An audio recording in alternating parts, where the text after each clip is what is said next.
It's Unk Nephew, baby. What do you think about the Dave Chappelle purchase of Ohio's oldest comedy club? Man, I'm really interested. Well, hold on. Still technically, he didn't buy the club. He bought the building. But the semantics around that are crazy, aren't they? The semantics around that is wild. Because whole time he might be sitting there like, nigga, I ain't buy this club. Yeah, right. What people are saying. But I think whatever Chappelle attaches himself to, like the people love it and want to support it because of the brand. I think he did not buy the club though. No. Well, did he not? Well, here's the thing. Here's the basic. He bought the building. All right.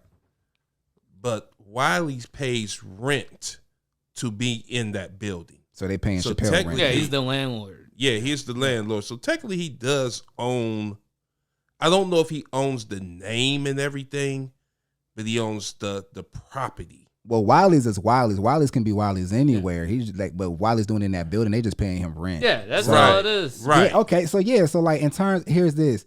I would be interested to see how creative management gets with the club. Right. Very much so. Yeah, maybe a collab thing might happen. You don't know. And I think right now Wiley's is really positioned in a great spot to be innovative and be advantageous about that, because I mean like I said, whatever Chappelle attaches himself to and he chooses to be a part of, it's a beneficial opportunity for everybody. Writing the articles right now, so it's like, for me, like I hope it becomes something that can like inspire new comics on how they want to be in the scene, or I don't know. I think it's going to be a great opportunity for the Oregon district. Right. I just want to. I mean, if it's only he bought the building, like I can't really think about too much because he's just a landlord. Well, we shall see, man. We don't know. All I know is a lot of people it's cool. A lot of people don't know that was the where iHeartRadio broadcast from at. I applied to a job there and dude never called me back. Right. So I don't know how much equipment.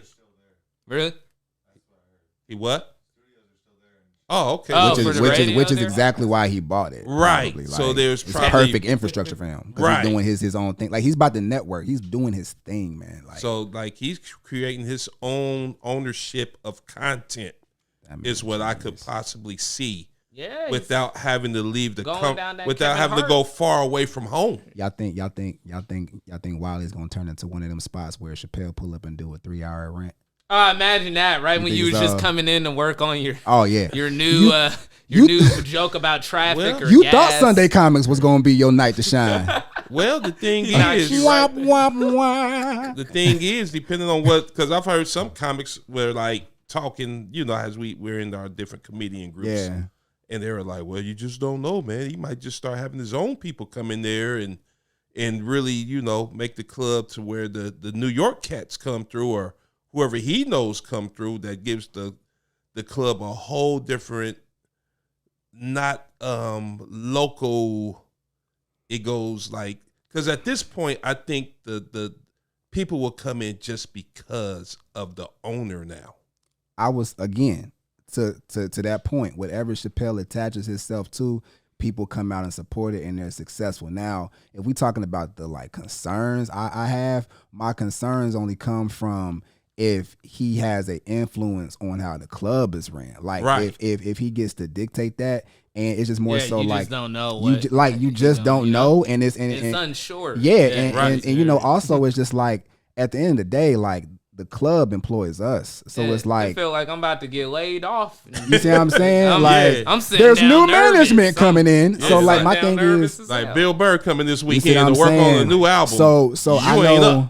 So I know for myself, like when I read it, I went on Facebook and I made a post and I was like, man, like when you are in Dayton, like you literally cannot help but just sit and watch the moves that like Chappelle makes, because he can do whatever the fuck he want to do, and it's so inspiring to see. But however, when you like realize, all right, well there's a certain community that I'm a part of where he's making decisions. It's like for me, I just hope it doesn't become a thing where it makes it hard for local comedians to do their thing. But also, I will say again, because it's all about how this inspires you to be creative. Like I think one thing I have noticed is like sometimes like this comedy thing, like we hit this ceiling because we get too complacent. And I think this might be a thing where it's like, yeah, what if it does bring in other competition? Like, get your game up. Get your game together. Get your game together. You see what I'm saying? So like more so for me, I look at it one way, but I'm not looking at it as like lack mindset. I just look at stuff. I don't know if it's being a Gemini or not, but like just seeing that duality of how a certain presence or dynamic can have an effect on a space and how it's used. So I mean, it could go multiple ways. Damn, all of that. It could go multiple ways, but I'm ready for it though. You speaking at the NAACP next week? God, I just be looking at shit. The monetary gains of this for the whole district could be monumental. Great. The Oregon gonna do well, bro. It could be like Unk Nephew Wednesday night comedy show. Like, yeah, we get that. Well, yeah, we getting late. You know, no, okay, we you don't know. You don't know. No, yeah. That's why you got to step the game up. And it's like if you've ever had the chance to be on the street when like Chappelle just shows up, right? In the Oregon, like it just a lot of what he talks about is like, I'm trying to do this for the artist. So it's like we really don't know what his intentions are. And I think that's the one thing when it comes to Chappelle, it's like what I've noticed the more he's been showing his face here is how entitled people are to who Chappelle is. Like they think just because he on the street, you're entitled to access him or talk to him. And it's like, nah, he's still a person too. So the same way we're like as comedians, like I think that entitlement or that hope of entitlement shows up where it's like, oh well, because he'll be around, hopefully I can get put on or be opportunity. Nah, like that might not be, like you might not be a part of the plan, like, and don't expect yourself to be. And like don't be relying on another man to fill your pockets. Yeah, don't like be waiting. Like Chappelle's gonna give me that sixth stimulus. He don't owe you that. He doesn't owe you that. You gotta earn that. Figure your plan out, and maybe it will involve him, maybe it won't. But it's your journey. It's Unk Nephew. Unk Nephew. You know.